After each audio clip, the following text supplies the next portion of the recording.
então sobre a lógica filosófica, para ajudar a gente a relembrar os principais conceitos que nós já estudamos. A lógica ela é proposta pelo Aristóteles lá na Antiguidade, né? Aristóteles divide a obra dele em 3 partes: a física, a metafísica e a lógica. A lógica seria o instrumento para poder conhecer as outras partes da lógica, da obra aristotélica. Diz Aristóteles, então, que para a gente poder ter um conhecimento lógico, nós precisamos seguir 3 princípios. O princípio da identidade, a coisa tem que ser sempre idêntica a ela mesma.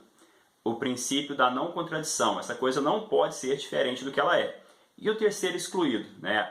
A coisa deve ser uma coisa ou outra, não havendo uma terceira possibilidade. Vamos ver então as principais regras do silogismo lógico, ou da chamada doutrina do argumento lógico, com os esquemas a seguir. Revisando então os principais conceitos da chamada lógica filosófica, doutrina do silogismo ou doutrina do argumento lógico. Argumento é o conjunto que compreende todo o raciocínio lógico. Proposições são cada uma das sentenças que formam o argumento. Premissas são as 2 primeiras proposições. A conclusão é a última proposição. Ela deve apresentar uma consequência lógica das premissas. E os termos são as ideias envolvidas na construção do argumento. Vamos ver no exemplo. Todo ser humano é mortal. Sócrates é ser humano, logo Sócrates é mortal. Nós temos todo ser humano é mortal e Sócrates é ser humano como premissas. Logo, Sócrates é mortal é uma conclusão. Esse argumento é um argumento válido. Por quê? Porque a conclusão é uma consequência lógica das premissas. O segundo exemplo, todo mineiro é brasileiro, Pelé é brasileiro, logo Pelé é mineiro. As premissas são todo mineiro é brasileiro, Pelé é brasileiro. E a conclusão é Pelé é mineiro. Porém, esse argumento é inválido, porque a conclusão não representa uma consequência lógica das premissas. Ou seja, quando eu digo todo mineiro é brasileiro e Pelé é brasileiro, eu não posso concluir que Pelé seja mineiro. Então, se eu não posso concluir, não posso chegar na conclusão apresentada, quer dizer que eu não tenho um argumento válido. Falando de conteúdo e forma, o conteúdo é o assunto do argumento, né? É aquilo sobre o que o argumento fala. É sobre o conteúdo que eu analiso a verdade das proposições. Agora, a forma é o conjunto todo que leva à consequência lógica. Então, eu posso ter formas válidas e formas inválidas. Outro fator importante de ser observado é a correção. Quando que um argumento é correto e quando que o argumento é incorreto? O exemplo 1, nós temos um argumento correto, porque temos premissas verdadeiras e uma conclusão lógica.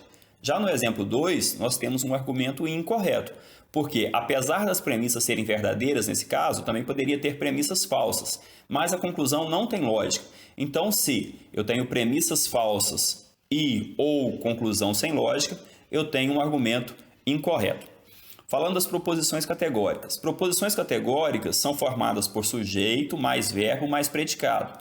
Elas afirmam ou negam a relação entre classes de seres e definem essas relações de modo total ou parcial. Então, por exemplo, quando eu digo todo cão é mamífero, estou relacionando 2 classes de seres, a classe dos cães e a classe dos mamíferos, afirmando que há uma relação total entre essas 2 classes. Quando eu digo alguns homens são loiros, eu estou dizendo, estou relacionando as classes dos homens com a classe dos loiros, estou dizendo que apenas alguns são loiros. Temos 2 exemplos afirmativos, mas também poderíamos ter exemplos negativos. Os tipos de proposições categóricas. Nós temos proposições categóricas de 4 tipos. Do tipo A, que são as universais afirmativas, que diz que há uma relação total entre os seres, por exemplo, todo homem é mortal. O tipo E, que são as universais negativas, que nega que haja uma relação na totalidade dos seres, por exemplo, nenhum cão é felino. Do tipo I, particular afirmativo, que diz que existe uma relação entre alguns seres das classes, por exemplo, algumas crianças gostam de doces.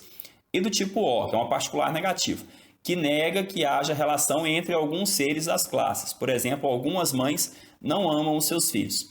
Nós temos que saber representar as proposições em diagramas. Essa é a representação simples das proposições em diagramas. Eu tenho as universais afirmativas, dizendo que todo S é P. Tenho as particulares negativas, dizendo que algum S é P. Tenho as universais negativas, dizendo que nenhum S é P. E tenho as particulares negativas, dizendo que algum S não é P. Veja que eu tenho que marcar, colorir a interseção entre os 2 grupos, quando ela houver, né, afirmando que há ou que não há relação entre os seres. E também as relações de contrariedade, subcontrariedade, contraditoriedade e subalternidade, né? Então esse quadrado explica bem. A é contrário de E. Todo homem é racional é exatamente contrário de nenhum homem é racional. Então as universais, elas são contrárias entre si.